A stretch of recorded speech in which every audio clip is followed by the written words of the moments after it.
Hello, Awards Watch listeners and readers. This is Executive Editor Ryan McQuaid, and I'm here today with my interview with the New York Times reporter and writer of the new book, Blood, Sweat, and Chrome, The Wild and True Story of Mad Max Fury Road, Kyle Buchanan. The book just released in stores and online nationwide, worldwide, and we talked about the making of the book, his thoughts on Mad Max Fury Road, the interviews he conducted, and the future of this historic franchise. It was an honor to speak with Mr. Buchanan, and here is our conversation. Hope you enjoy. Well, thank you so much for sitting down with me today and speaking about this book, Kyle. The clear definition of a page turner. I finished it the other night. I absolutely loved it. So at the beginning of the book, you get a lot of your interviewees' take on their first experience of witnessing Mad Max Fury Road, but we don't get yours. So Kyle Buchanan, I want to ask you, what did you first think when you saw Mad Max Fury Road? I thought it was incredible. It was a literally jaw-dropping experience. I remember when the Doof Warrior shoots flames out of his guitar for the first time. My jaw just dropped open. It was the sort of thing you don't get in an action movie, like really wild, really pushing the envelope. I was looking around at my fellow journalists because it was a press screening, just kind of like, are you seeing this? Is this registering as just as crazy for you as it is for me? And, I had been anticipating it. Obviously, I love the Road Warrior. Thunderdome, I like a lot. And I just think George Miller's a really fascinating, eclectic director. But I had heard all the kind of negative stories. It had a lot of bad buzz before it started showing footage. And I remember when I was at Comic-Con and they first showed the trailer for it, suddenly it was this kind of out of nowhere holy shit moment where it just the bad buzz kind of flipped on a dime. Suddenly it was my most anticipated action movie. That first teaser trailer, immaculate vibes. I still go back and rewatch it to get hyped. And then it completely lived up to my expectations. And it kind of also made me feel like maybe my standards had become too low. I mean, I like a great action movie, a superhero film. Sure. I think amongst my colleagues at the New York Times, I'm a lot more partial than they are. But, so much of the time they're just fine. Or maybe they're not even. Maybe sometimes we're gassing up things like certain Fast and Furious movies that are such whatever kind of spectacles where, the cars are pixels and the fights mean nothing. And I just thought Fury Road shows how different it can be, that you can push the envelope in that genre, in the action genre, instead of just, mindlessly following what came before, that you can pack it full of not just amazing visuals and action scenes, but like themes and ideas. It's a total 10 out of 10 for me and continues to be. How many times do you think you've seen this film? Well, I don't know. It's up there for probably the films I've seen the most of my life. I mean, I watched it 3 times in the theater. Definitely a bunch more times after it came out on video or on DVD. Periodically, even before I was writing this book, when I would hear someone hadn't seen Fury Road, I'm like, great, I get to watch it with you and sort of experience it anew with fresh eyes. And then, when I started working on the book, I just would pop it on all the time. Although at first I thought, I'll just pop it on in the background and kind of like soak up the Fury Road vibes while I work. And you can't. I mean, Fury Road is so involving still, so sort of viscerally gripping. You kind of can't have it on in the background at all. You will just start watching it. But it had been several months since I'd seen it. And then I popped it on a couple weeks ago before the book came out, just because there were a couple friends who hadn't ever seen it and they wanted to before they read the book. And it's a real testament to the movie that I literally wrote the book on this film. But when I watch it, even now, it's just so involving that I enter that world completely willing, and everything else falls away. Even everything that I know about it kind of falls away. You're just in it. You're in the wasteland. You're in George Miller's head. You're in it. And that's the sign of a great movie. Yeah, I rewatched it recently and I was picking up on more of the themes that the movie has, which is what I think makes it so special. It's not just a car chase movie scene. I mean, it has it's I think ultimately one of the most feminist films that we've had in probably ever. And it's done also with, like your title says, blood, sweat, and chrome, just all the Right. and action going on. And it's set in this very crazy world. And I love that so much. And yeah, it's your fault why I went back and rewatched it in Well, this book in I a good mean, way. yeah, I do feel like every time you watch it, even still, because it's so dense, Mhm. you'll pick up on all sorts of little things, or certain things come to the fore. I kind of liken it to the experience of listening to a song. You know, the first Mhm. time, maybe even the second time you hear it, you're just letting it wash over you. You're enjoying like the kind of maybe even simple visceral pleasures. But the more you listen to it, the more you're actually kind of keying into the lyrics, maybe looking up the lyrics, maybe curious about what went into the making of that song. What was the singer trying to say with it? Um, and a good song can reward that scrutiny, and Fury Road absolutely rewards that scrutiny. I didn't ever get tired of watching it, and I didn't ever get tired of talking about it. Even, when I was doing the 134th Zoom interview with someone for an hour or two, everybody had such incredible stories of the making of it that um, I just was in an eternal state of excitement to hear this stuff, genuinely curious. And it was a privilege to get to hear everyone's stories, and exciting for me now to hear what other people think of them. Yeah, absolutely, absolutely. And I guess that sort of gets into your big adventure into making this book. And so when did you know you wanted to make this book? And then why did you want to make this book? Does it go beyond just loving the film? I kind of backed my way into it because this originally started as an oral history in the New York Times that was Mhm. pegged to the movie's 5th anniversary. And that only really started because in, March, April 2020, when everyone was locking down because of the pandemic, the movie release calendar fell apart. There wasn't Mhm. anything for me to write about, for me to cover. And that's my day job. And I'm still required to write something about the movies. So I thought, okay, well, I know that it's about to be the 5th anniversary of Fury Road, Mhm. which I love. I want to do something about it. I've heard I've heard lots of crazy stories about its making, things that maybe people talked around when they did their initial press tour in 2015, but things that maybe they'd be a little more inclined to say with some years distance. And also, like around April 2020, you had people like Charlize and George Miller, Zoe Kravitz, people whose years are scheduled out because they're so busy, and they were all just sitting at home. Nobody knew what the future was going to bring, and Yeah. I think they were kind of stir crazy, and they were still paying their publicists, so they were like, "Sure, I'll talk." It was the exact right confluence of things to sort of get the ball rolling, and then that article came out in the Times in May 2020, and it was a really big hit. Another thing that kind of proves that Fury Road fan base has been growing and growing and growing. That the movie becomes more and more and more resonant. And so it felt like the right time to write this sort of book. I'd never written one before. My colleague Manola Dargis said that she thought I should spin this out into one, but I'm just fortunate because an agent, a guy by the name of Rick Richter, who's my agent now, got in touch with me and said, I think this could be a book. If you think so, I have a history of doing this with articles.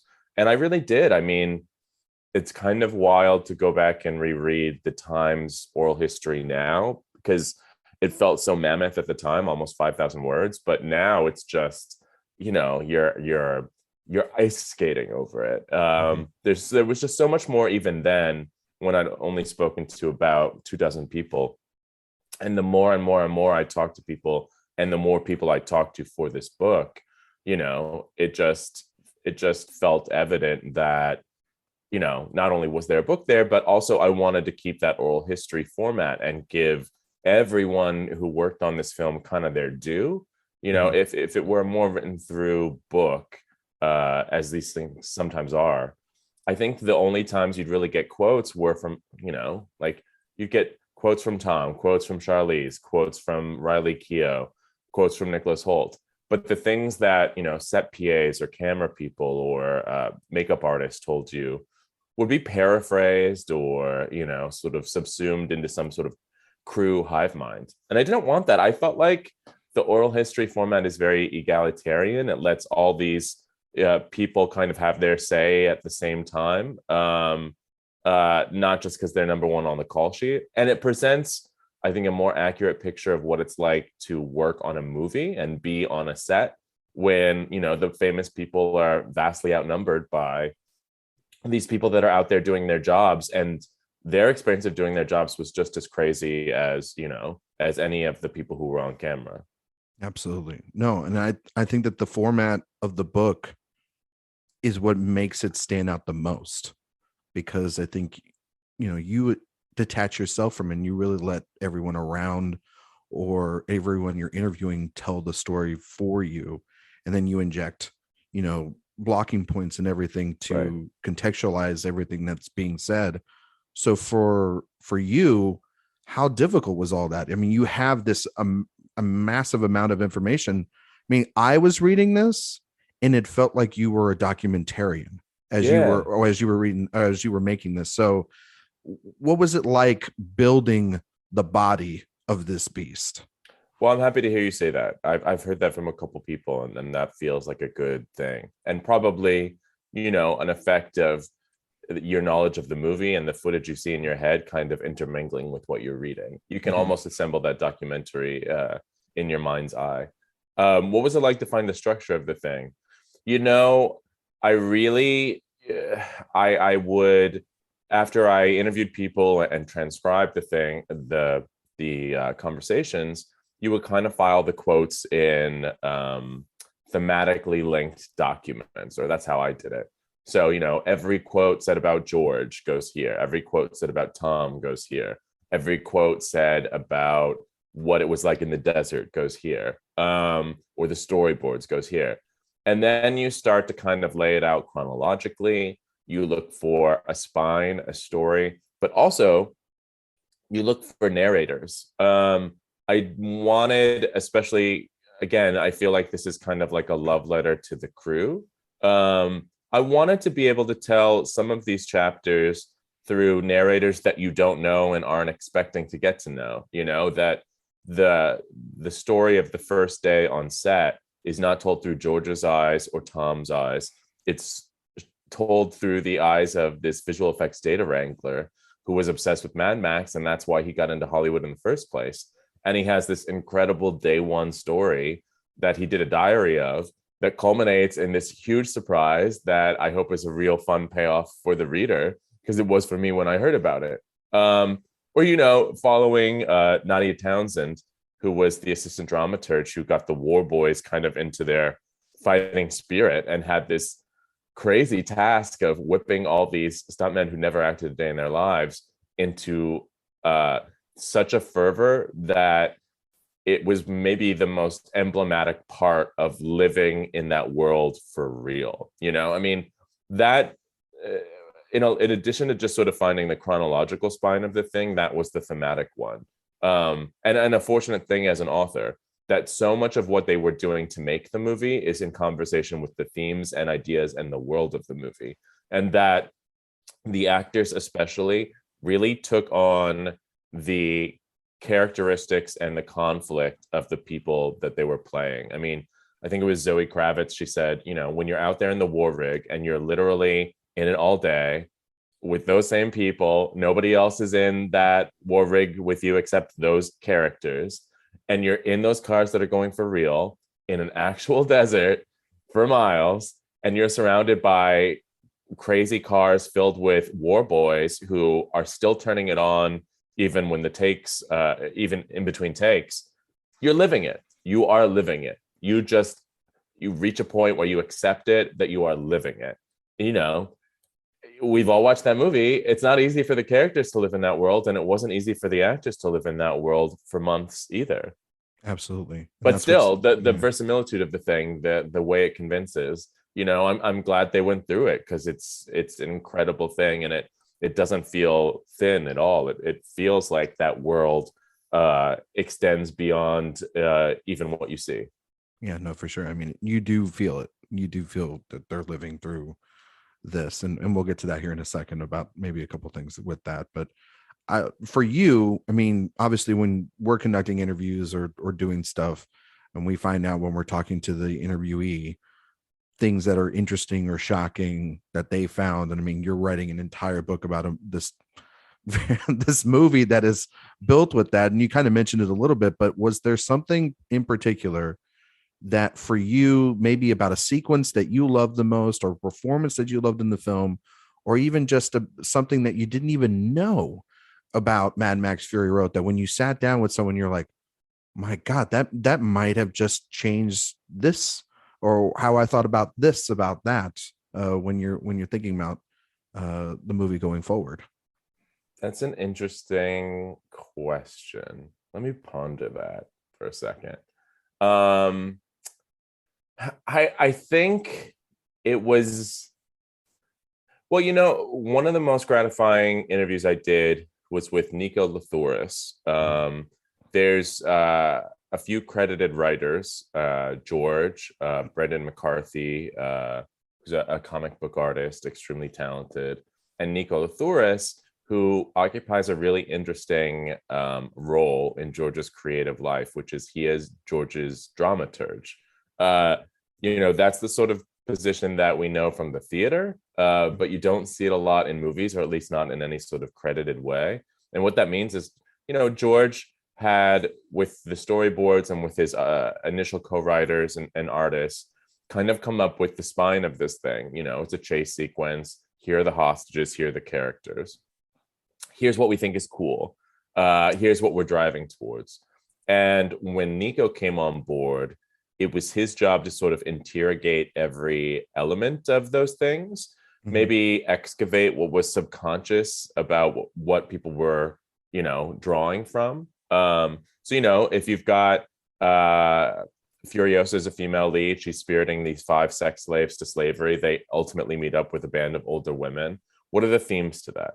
If you've got Max and Furiosa, who initially don't trust each other and then come to a place of immense respect, what are the themes of that, and how can they be built through action? So Nico came on board and wrote this really long, I think 160-page document that's very highfalutin, but packed full of really fascinating concepts that clarify so much of Fury Road. He came up with the theme that what's broken can be fixed by love only. And that was a real animating device in Fury Road in ways both large and small. That's what he considers the arc between Furiosa and Max to be. That's what he considers the act of trying to animate this poison ground to be. That you have to come to that feeling of love and dependence and respect in a world that does not prize those things, because you're in it for your own survival. So I really loved getting to read through Nico's document and seeing little things like how he clarified Max's arc, that Max is in a state of fleeing for almost the entirety of the movie until he finds something to fight for, which is Furiosa and the wives. Every other time, he's just trying to get the fuck out of there, just trying to race out of there. So he never fights. He's not trying to fight anybody, unless he's engaged in that, like when Furiosa fights him or whatever, but he just wants to get out. And so that's a fascinating thing, where it's the way he keyed into these themes and then sort of sharpened and pruned aspects of action and the visual language of the movie to support those themes. And again, in ways that may be totally sort of unconscious for the average viewer, but that make the film more resonant, even if they don't totally grasp why that's so. Absolutely. No, that was fascinating to read in the book for sure. But when you make a book about Mad Max or make a movie about Mad Max Fury Road, the first image in my head is director George Miller. And Right. you got to talk to George Miller. You got to talk to pretty much everybody talking about George Miller. What did you learn about George Miller, not just as a director, but as a person that maybe shaped him for you as a figure going forward or as a fan of his? Well, I think it's interesting that you said that's the first image you have in your mind, because I feel like if you ask most people what their image is of the guy who made Mad Max, they would not picture who George is, which is this, not very tall, not physically imposing, grandfatherly type of guy with these, cute little amber t-shaped glasses and this sweet professorial Australian lilt. I think maybe because of that, because he's not this like Michael Bay, James Cameron, fire-breathing director figure, people sometimes doubt his ability to make a film like Mad Max. That's why these films are never easy, because, whether it's crew or executives, they, sometimes try to stage a coup or discount him or feel they can run roughshod over him. And the revelation that you hope that they come to, and that I certainly did, is that you can't.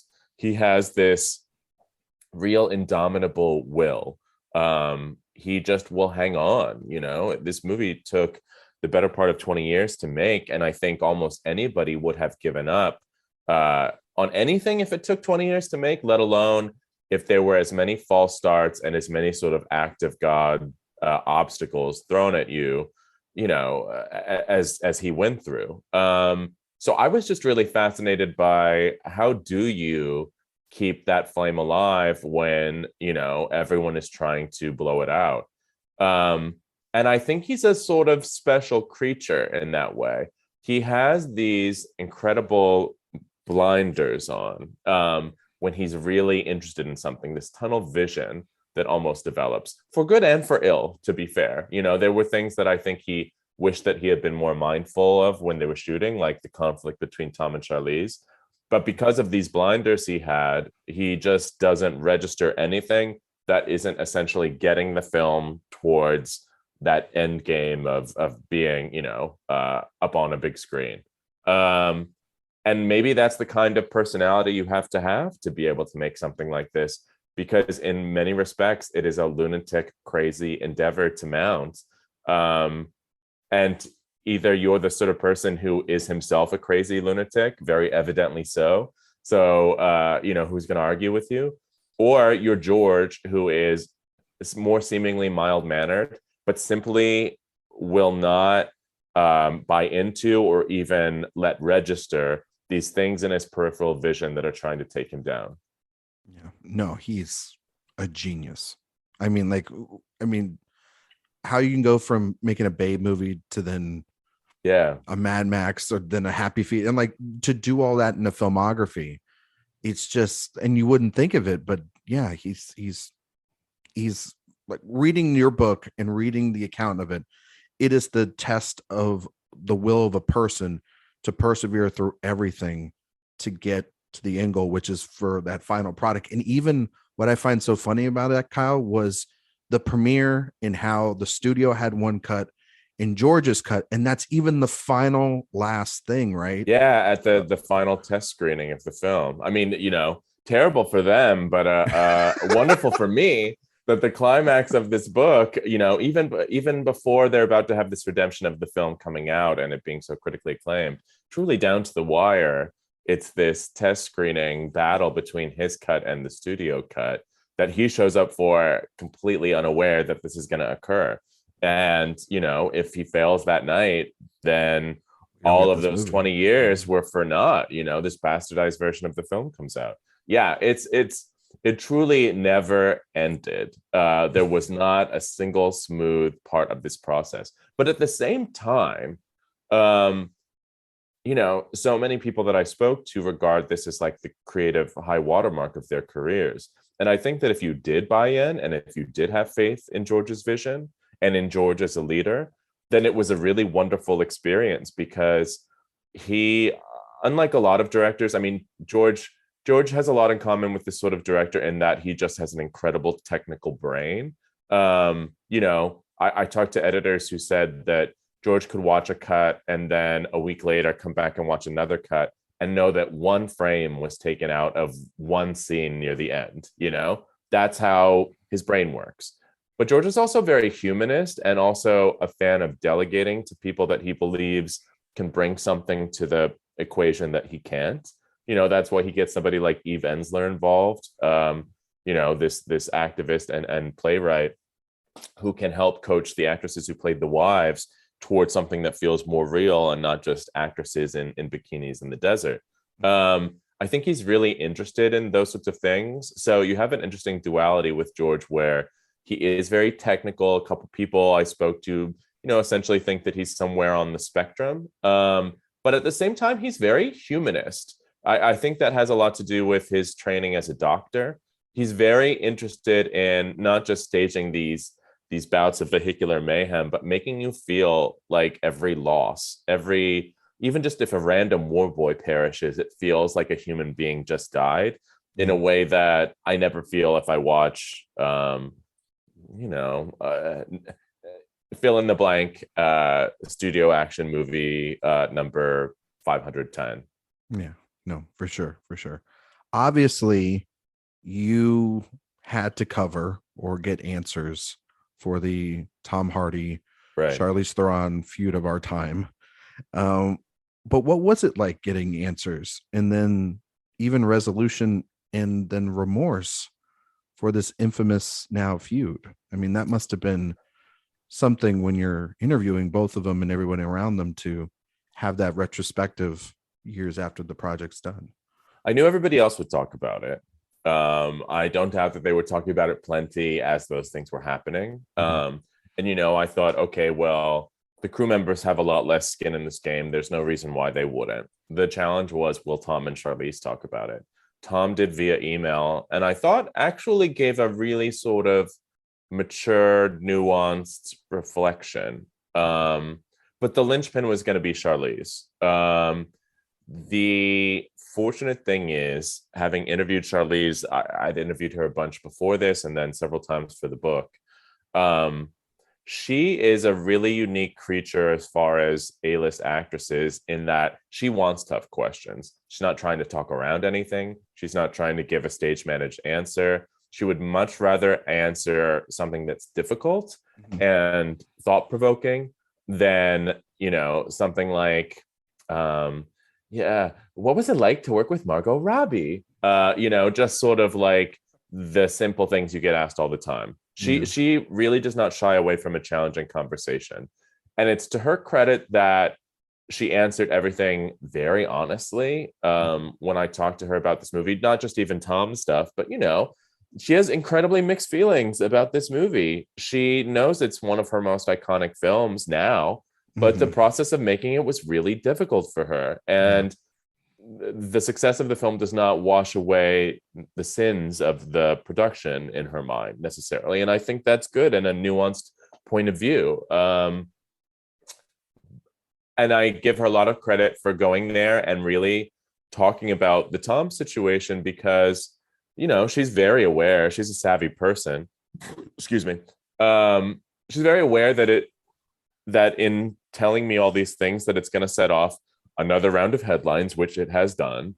And that the next time she does a press tour, she'll be asked about it ad nauseum, which I expect will also happen. And then that's going to set off another round of headlines. Then when Tom does his next press tour, he's going to get asked about it. So this has already been a thing that she's contended with since she shot it, because people are somewhat aware that there was conflict. She gets asked about it every so often. I do hope and I do think that she felt in sort of like really just completely being comprehensive and saying everything, that maybe eventually that those questions will stop. I think that's the advantage in just like coming clean. You're not going to get asked about the secret that you're holding anymore. You'll get asked a little bit about it because it's a newsworthy thing. But also she just is someone who's just not going to tiptoe around something. If you ask her something that's clear and direct, even if It's not her ideal scenario. She can't help but be honest with you, and I think that's I'm very grateful for that, and obviously it's a tremendous asset to the book. Yeah, I think all she has to do in those interviews is say, well, did you read the book? Yeah, Because then it's well, all we'll in there, see. and then We'll see. and everything. Because I don't think she really needs to answer anything. Mhm. I think she did enough with you, Right. and I think that for myself with all this, it was good closure. I think on that I hope issue. so. Yeah, and Yeah. I also hope, I mean, the excerpt from that chapter ran in Vanity Fair the day of release, and it is probably the most incendiary chapter in just a really obvious way. Mhm. It's about two A-list stars not getting along. Obviously, that's going to generate a lot of headlines. But the book is not a hatchet job. It's not meant to sort of stir resentments or to like muck around in that. I think the entirety of the book is just about truly, literally, in a very neutral but comprehensive way, saying, what was it like? And there's so many experiences of that. And there's also just so many subjects to get into. That is an unavoidable thing. But, you know, if somebody read that chapter and said, oh, am I going to start, having to like cancel my favorite movie, that's not what this book is, and that's not the intention. No, absolutely not. Just a couple more questions I have for you. Sure, as many as you need. Uh, was there someone that you didn't get in terms of an interview that you wish you kind of had for the book? Was there someone that you were like, man, I really wish, after talking to all these people, or even talking to George or Charlize or whoever, that you're like, man, I wish I got that perspective to put into the book? Yeah, Brendan McCarthy, who's one of the credited co-writers. He was an artist who was on the production from pretty much the earliest stages. He didn't want to do new interviews for the book, so I used previous interviews that he'd given. I know that he wants to tell his experience through his own medium. I Mhm. believe he's exploring doing some sort of take on that experience in a comic book or graphic novel fashion, which I understand, but I wish he talked to me, because you wish you could get everybody. The Yeah. fortunate thing is there are a lot of writers that aren't credited who were actually pretty important that I managed to track down, which was a fun situation. I think contributed to maybe a broader understanding of the creative genesis of this film. People like Kelly Marcel, who was an on-set writer who works with Tom, or Eric Blakeney, who was one of the very first writers that George was paired with back when they thought it might be a syndicated TV show instead of the fourth Mad Max movie. So George tells a story about how this movie kind of occurred to him like a lightning bolt as he was crossing the street one day in Los Angeles. And I think that's the sort of shorthand legend that you come to when you've had to tell the story of the story a lot. But the actual story is involves a lot more players. No. You have a glossary of people in the back and everything, Yeah. and everybody's in there, and I'm like, I wonder if there is one, because there always is one, right? There's always one person that you wish you would have got, or the one that got Yeah. away when it comes Yeah, to. no, I would have loved to talk to Brendan directly. But I'm looking forward to whenever he wants to tell his story in a deeper fashion. Absolutely. Well, for our readers, and for many out there that cover or read both of our works, they know of a certain thing called the Academy Awards, Heard of it? and and you cover that towards the end of the book. Like, that's where you get Ann Thompson and Right, Scott Feinberg and a bunch of right. other people that in this world and everything. You talk about this, but we didn't get your answer yet again, sir, in Okay. there, as to why you think this movie, this giant action movies coming out in May, made maybe double its budget, maybe didn't lost money for the studio or whatever, got 10 Oscar nominations, won, what was it, 5, 6 awards on the night, and ultimately came up short of the big two prizes, which was director and picture, but was such a big hit with the Academy and during award season. Why do you think it resonated with that voting body so much? Well, I'm so glad that it did, because after that film came out, I was covering the Oscars for Vulture back in that day, and I wrote about it a lot. I remember writing something in September. I think it was September, I want to say, of that year, probably right after I'd seen a lot of the awards movies at the fall film festivals. And I wrote about how, sure, some great movies. I really loved Spotlight, which won Best Picture that year.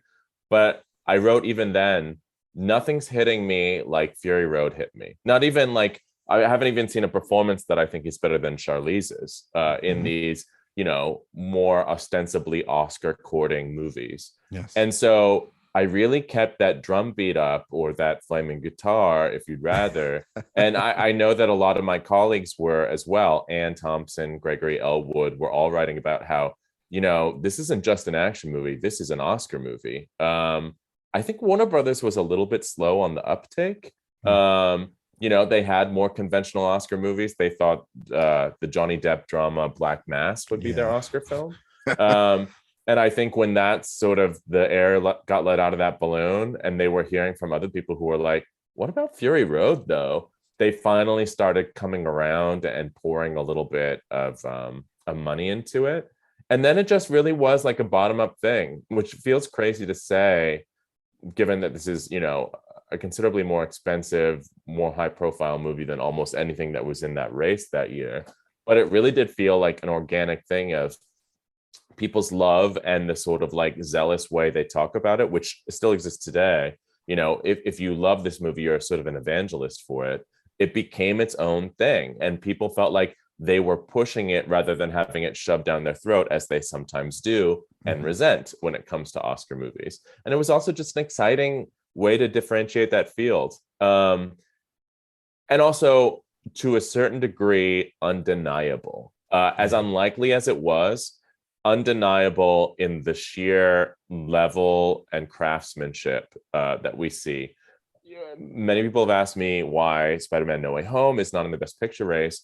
And the thing that I keep pointing to is, there are these action spectacles that make that race, Mad Max, Black Panther, Avatar, and they have top tier tech elements and that push the envelope. The costumes and production design of Black Panther, the incredible editing and cinematography of Fury Road. These are the things that push the envelope. These are the things that are absolutely the best examples of artistry that year. And Spider-Man No Way Home, for as entertaining as it is, was not pushing those envelopes.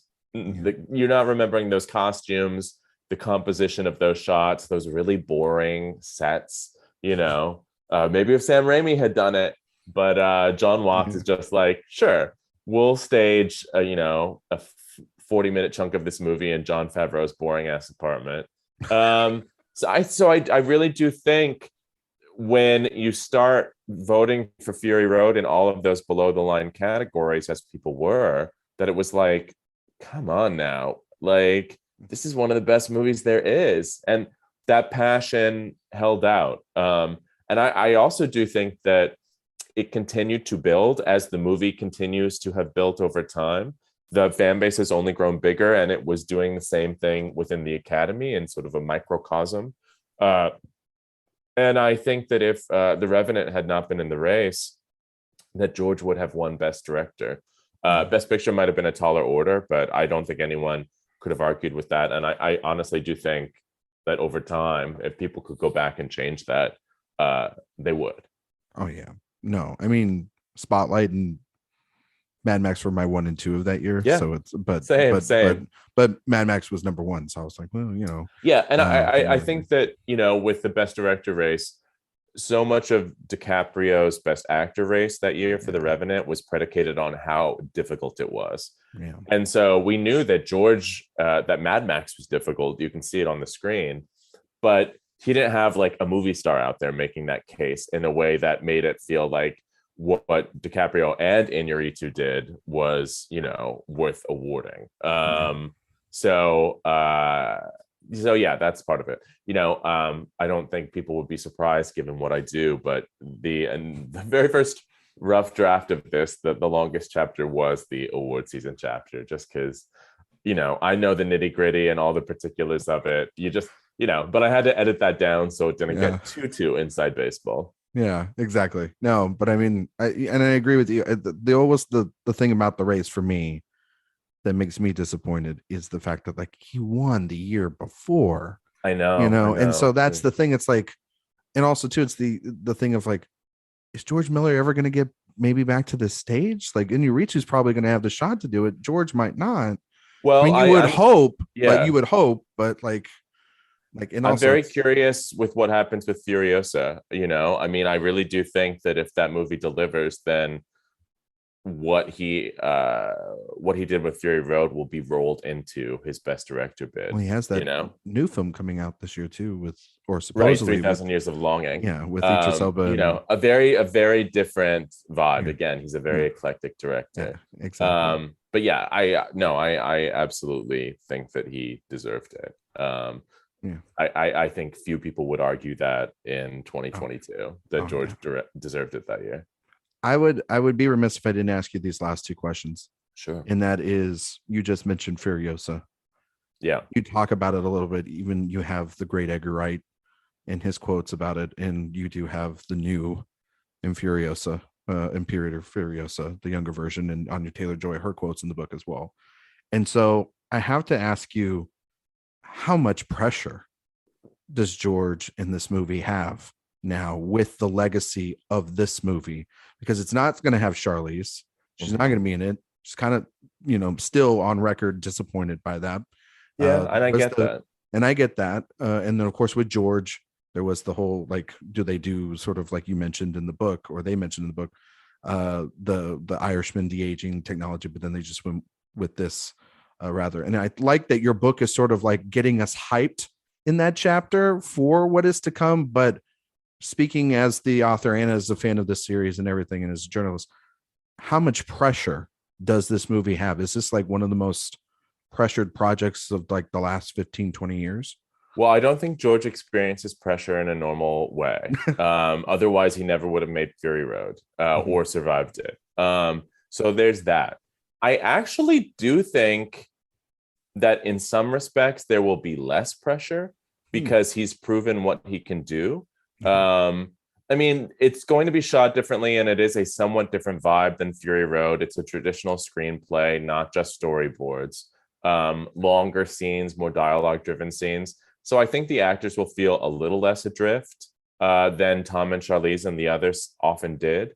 But even if they did feel somewhat at sea, they would know that it's all going to work because you've seen it work with Fury Road. I mean, I think that's a heartbreak for Charlize. One of the primary reasons why she wishes she could do Furiosa, because more than anything, she wishes she could just like time travel back and, be able to do it over with the knowledge that it will work out. Because a lot of the time on that movie, they didn't know. And now they know. Now the studio executives know. It is a big, expensive George Miller action movie, so it's never going to be problem free. There will be obstacles, I don't doubt, and conflicts. There already have been. It hasn't, started shooting, although it's supposed to soon. They thought it would potentially last summer. But what I do hope that they have and are able to take advantage of is more trust than they usually get, more faith than they usually get, and a little bit of wind at George's back, because people know, if he can go out there, people know that he can go out there and execute it. Yeah. Do you think beyond Furiosa that we will see Max with Tom Hardy, with George Miller behind the helm ever again? Do you think we will see a sequel, a continuation of the character into a fifth installment? I think we could see Max again. I know that the idea was explored to see Max again, and it wouldn't be George directing. This was an idea explored a few years ago. Mm-hmm. I wish I could say more, but the director in question was not willing to go on the record about it. Fair. But yeah, that was an idea that was explored. Is continuing the story with Max and somebody else behind the camera. And I do think also because Fury Road has invigorated this franchise and it continues to be to grow in people's esteem, that Warner Brothers will consider it, an ongoing crown jewel piece of IP, a phrase I hate saying, but is true. So they would be remiss to not explore their options. It's not easy to do without George or without Doug Mitchell, the producer, without their sort of blessing and guidance. But we'll see. I would imagine we will see Mad Max again in some incarnation, just perhaps not with all of the same, elements that we saw with Fury Road. No, for sure. I don't care how we see it, but I do kind of care that if it is George Miller or not. But good question. You're the first person to ask that, and I truly wish that I could tell you flat out what I know. It's okay. Because it's good. It's okay. Well, at least we got to talk about this great book. At least we get to talk about Mad Max Fury Road, which I think, Kyle, you can agree with me, even though this is a dirty other word out there that everyone seems to use. Mad Max Fury Road is the definition of a masterpiece. Oh, I don't think a dirty word at all. We got to appreciate our masterpieces when we get them, and this flat out is. Well, I think people use it a lot for almost like everything. Well, yeah, you have people saying Jupiter Ascending is a masterpiece, and it's like, slow your roll, buddy. Not in a world where Fury Road exists. And like I said, I really do think Fury Road made me realize that I was settling for less. And I won't just love a blockbuster because it's some of the way there. It has to be like none other, and it ought to be like none other. That's not easy to do when you're spending as much money as these things cost, but why should we settle? Absolutely. Well, thank you so much for sitting down with me. Of course. It's a great book, and I highly encourage everyone out there listening to go and get it.